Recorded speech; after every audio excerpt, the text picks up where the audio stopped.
Some people are really fucking stupid. Did you ever notice that? How many really stupid people you run into during the day? God damn, there's a lot of stupid bastards walking around. Carry a little pad and pencil with you. You wind up with 30 or 40 names by the end of the day. Look at it this way. Think of how stupid the average person is, and then realize half of them are stupider than that. And it doesn't take you very long to spot one of them, does it? Take you about 8 seconds. You'll be listening to some guy. You say, this guy is fucking stupid. You can say what you want about this country, and I love this place. I love the freedoms we used to have. I love it. I love that.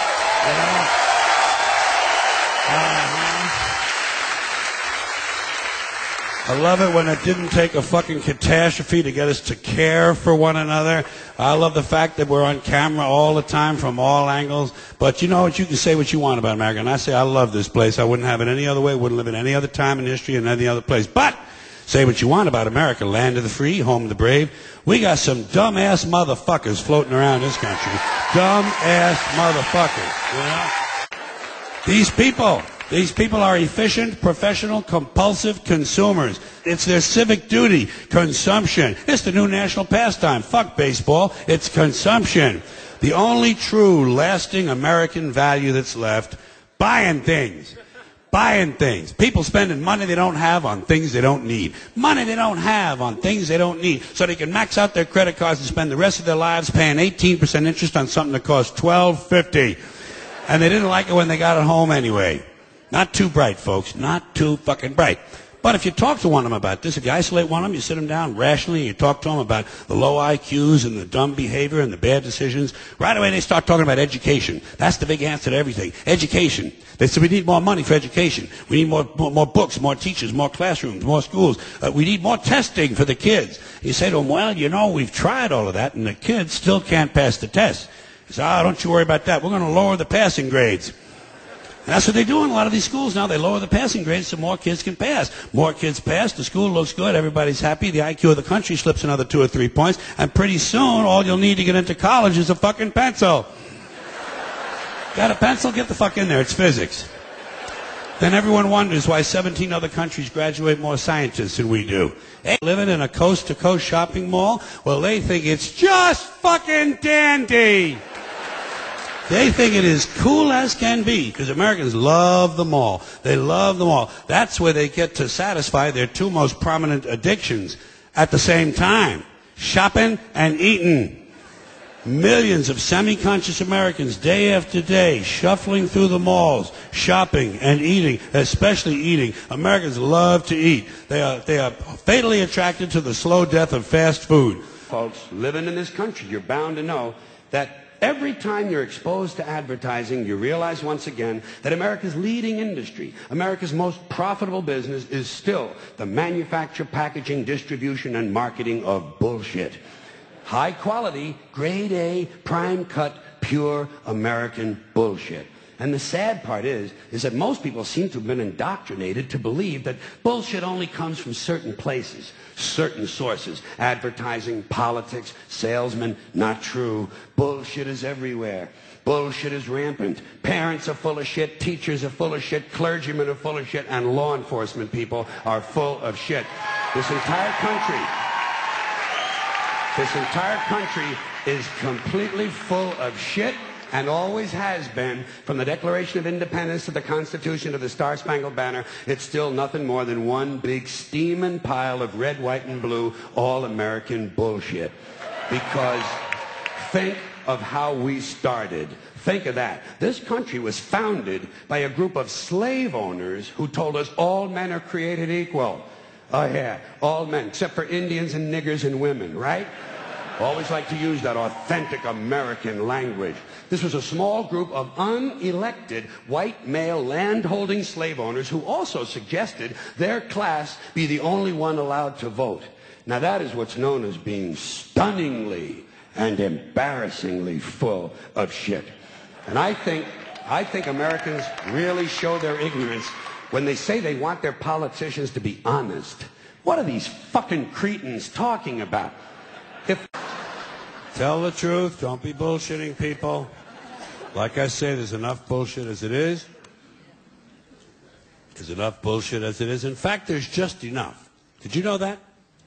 There's just enough bullshit to hold things together in this country. Bullshit is the glue that binds us as a nation. Where would we be without our safe, familiar American bullshit? Land of the free, home of the brave, the American dream. All men are equal, justice is blind, the press is free, your vote counts. Business is honest, the good guys win, the police are on your side, God is watching you, your standard of living will never decline, and everything is going to be just fine. The official national bullshit story. I call it the American okey doke. That's what they do with that kind of stuff. They put it in the heads of kids. They pound it in there because they know kids are too young to be able to mount a sophisticated argument against these kind of ideas. And so kids, and up to a certain age, by the way, kids are going to believe everything a grown-up tells them, everything. So kids never learn to question things. Nobody questions things in this country anymore. Nobody questions things. Why? People are too fat and happy. People are way too fucking prosperous for their own good. Everyone's got a cell phone that'll make pancakes and rub their balls now, you know? So nobody wants to rock the boat. And people just gizmo. Americans have been silenced, bought off and silenced by gizmos and toys. And as a result, no one's ever learned to question things. No one questions things in this country anymore. No one questions things. Here. War, disease, death, destruction, hunger, filth, poverty, torture, crime, corruption, and the ice-capades. Something is definitely wrong.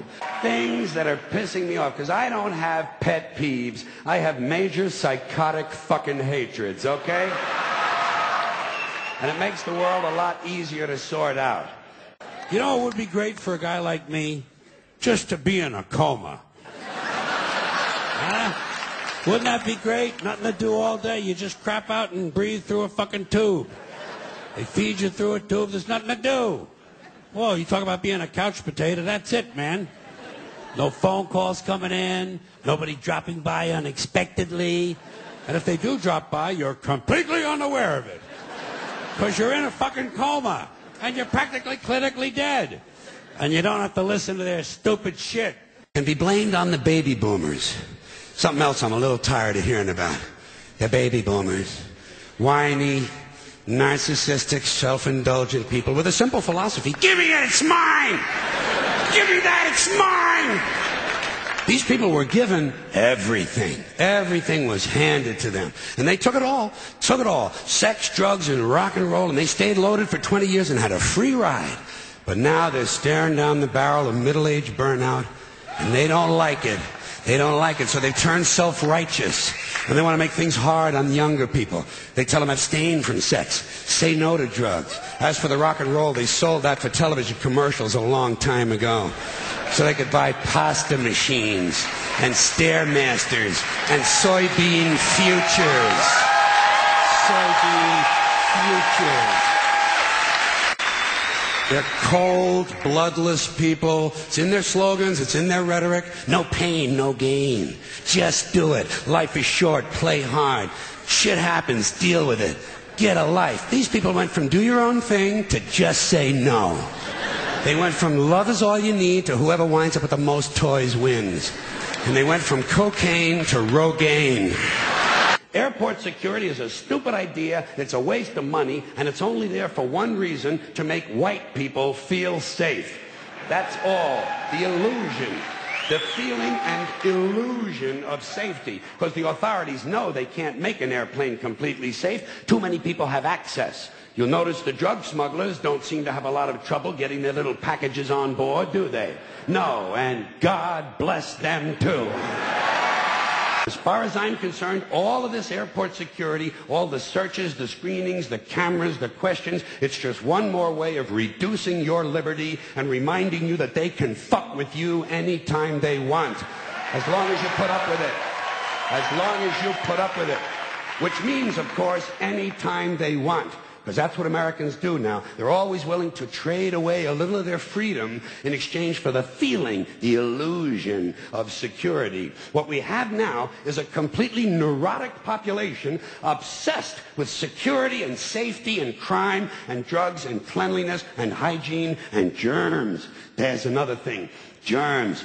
Where did this sudden fear of germs come from in this country? Have you noticed this? The media constantly running stories about all the latest infections, salmonella, E. coli, hantavirus, bird flu. And Americans they panic easily, so now everybody's running around scrubbing this and spraying that and overcooking their food and repeatedly washing their hands, trying to avoid all contact with germs. It's ridiculous, and it goes to ridiculous lengths.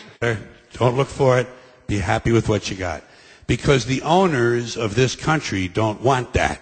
I'm talking about the real owners now. The real owners, the big wealthy business interests that control things and make all the important decisions. Forget the politicians. The politicians are put there to give you the idea that you have freedom of choice. You don't. You have no choice. You have owners. They own you.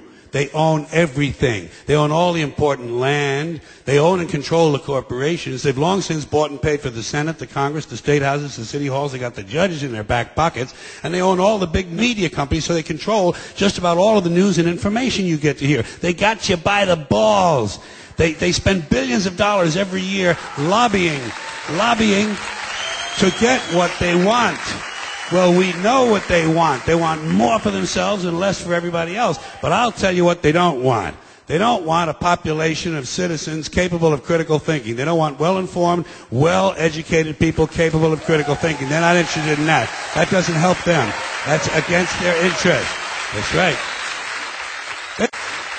They don't want people who are smart enough to sit around the kitchen table and figure out how badly they're getting fucked by a system that threw them overboard 30 fucking years ago.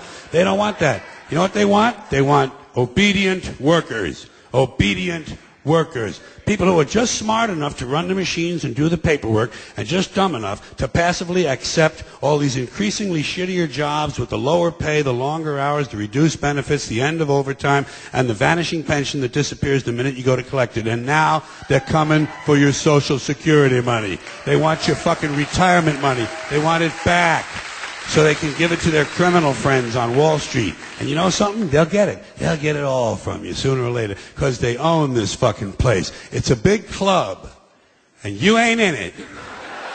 You and I are not in the big club.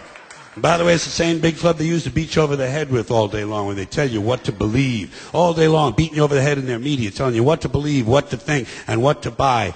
The table is tilted, folks. The game is rigged. And nobody seems to notice. Nobody seems to care. Good, honest, hard-working people, white collar, blue collar, doesn't matter what color shirt you have on. Good, honest, hard-working people continue. These are people of modest means. Continue to elect these rich cocksuckers who don't give a fuck about them. They don't give a fuck about you. They don't give a fuck about you. They don't care about you at all. At all. At all. Man. The public sucks. Fuck hope. Fuck hope. Because if it's really just the fault of these politicians, then where are all the other bright people of conscience? Where are all the bright, honest, intelligent Americans ready to step in and save the nation and lead the way? We don't have people like that in this country. Everybody's at the mall, scratching his ass, picking his nose, taking his credit card out of his fanny pack and buying a pair of sneakers with lights in them. So I have solved this little political dilemma for myself in a very simple way. On Election Day, I stay home. I don't vote. Fuck them. Fuck them. I don't vote. Two reasons I don't vote. First of all, it's meaningless. This country was bought and sold and paid for a long time ago. The shit they shuffle around every 4 years doesn't mean a fucking thing. And secondly, I don't vote because I believe if you vote, you have no right to complain. And nobody seems to notice, nobody seems to care. That's what the owners count on, the fact that Americans will probably remain willfully ignorant of the big red, white, and blue dick that's being jammed up their assholes every day. Because the owners of this country know the truth. It's called the American dream, because you have to be asleep to believe it. Look at things anymore, sort of take them in, maybe even remember them. Is that such a strange notion? Does experience have to be documented and brought home and saved on a shelf? And do people really watch this shit? Are people's lives so bankrupt they sit at home looking at things they already did? The self-esteem movement began in 1970, and I'm happy to say it has been a complete failure.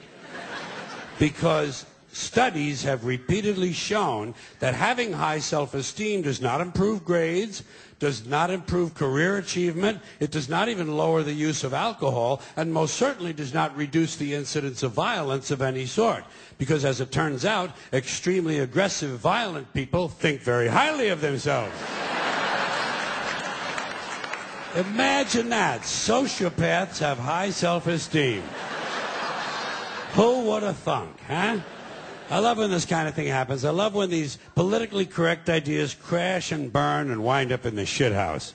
Language. Tell you what you can say and what you can't say. Government wants to tell you some things you can't say because they're against the law. Or you can't say this because it's against the regulation. Or here's something you can't say because it's a secret. You can't tell him that because he's not cleared to know that. Government wants to control information and control language because that's the way you control thought.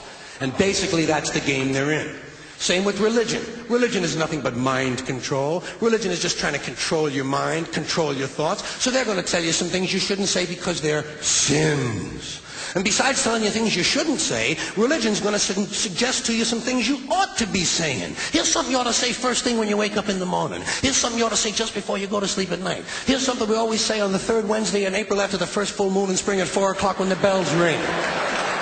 Religion is always suggesting things you ought to be saying. Same with political groups of all kinds. Political activists, anti-bias groups, special interest groups are going to suggest the correct political vocabulary, the way you ought to be saying things, and that's where the feminists come in. Now, as I said, I got nothing against the feminists. In fact, I happen to agree with most of the feminist philosophy I have read. I agree, for instance, that for the most part, men are vain, ignorant, greedy, brutal assholes who've just about ruined this planet. Who've just about ruined this planet because they're afraid someone might have a bigger dick out there somewhere. You know what they ought to do? They ought to have 2 new requirements for being on the police. Intelligence and decency. You never can tell. It might just work. It certainly hasn't been tried yet. It's one of these things we tell ourselves so we'll feel noble. Life is sacred. Makes you feel noble. Well, let me ask you this. If everything that ever lived is dead, and everything alive is going to die, where does the sacred part come in? I'm having trouble with that. Because, I mean, even with this stuff we preach about the sanctity of life, we don't practice it. We don't practice it. Look at what we kill. Mosquitoes and flies, because they're pests. Lions and tigers, because it's fun. Chickens and pigs, 'cause we're hungry. Pheasants and quails, 'cause it's fun, and we're hungry. And people, we kill people, 'cause they're pests, and it's fun. Looking for conservatives want live babies so they can raise them to be dead soldiers. Pro-life, pro-life. These people aren't pro-life, they're killing doctors. What kind of pro-life is that? What, they'll do anything they can to save a fetus, but if it grows up to be a doctor, they just might have to kill it? They're not pro-life. You know what they are? They're anti-woman. Simple as it gets. Anti-woman. They don't like them. The children. Help the children. What about the children? Save the children. You know what I say? Fuck the children. Fuck them. They're getting entirely too much attention. And I know what you're thinking. You say, Jesus, he's not going to attack children, is he? Yes, he is. He's going to attack children. And remember, this is Mr. Conductor talking. I know what I'm talking about. I know what I'm talking about. And I also know all you single dads and soccer moms who think you're such fucking heroes aren't going to like this, but somebody's got to tell you for your own good, your children are overrated and overvalued. You've turned them into little cult objects. You have a child fetish, and it's not healthy. And don't give me that weak shit. Well, I love my children. Fuck you. Everybody loves their children. Doesn't make you special. Swearing on the Bible is just one more way of controlling people and keeping them in line, and it's one more thing that holds us back as a species. Here's one more item for you, the last in our civics book, rights. Boy, everyone in this country is always running around yammering about their fucking rights. I have a right, you have no right, we have a right, they don't have a right. Folks, I hate to spoil your fun, but there's no such thing as rights, okay? They're imaginary. We made them up, like the boogeyman. The Three Little Pigs, Pinocchio, Mother Goose, shit like that. Rights are an idea. They're just imaginary. They're a cute idea. Cute. But that's all. Cute and fictional. But if you think you do have rights, let me ask you this. Where do they come from? People say, well, they come from God. They're God-given rights. Oh, fuck, here we go again. Here we go again. The God excuse. The last refuge of a man with no answers and no argument. It came from God. Anything we can't describe must have come from God. Personally, folks, I believe that if your rights came from God, he would have given you the right to some food every day, and he would have given you the right to a roof over your head. God would have been looking out for you. God would have been looking out for you. You know that? Want. Pray for anything. But what about the divine plan? Remember that? The divine plan. Long time ago, God made a divine plan. Gave it a lot of thought, decided it was a good plan, put it into practice. And for billions and billions of years, the divine plan has been doing just fine. Now you come along and pray for something. Well, suppose the thing you want isn't in God's divine plan. What do you want him to do? Change his plan? Just for you? Doesn't it seem a little arrogant? It's a divine plan. What's the use of being God if every rundown schmuck with a $2 prayer book can come along and fuck up your plan? And here's something else, another problem you might have. Suppose your prayers aren't answered. What do you say? Well, it's God's will. Thy will be done. Fine. But if it's God's will and he's going to do what he wants to anyway, why the fuck bother praying in the first place? Seems like a big waste of time to me.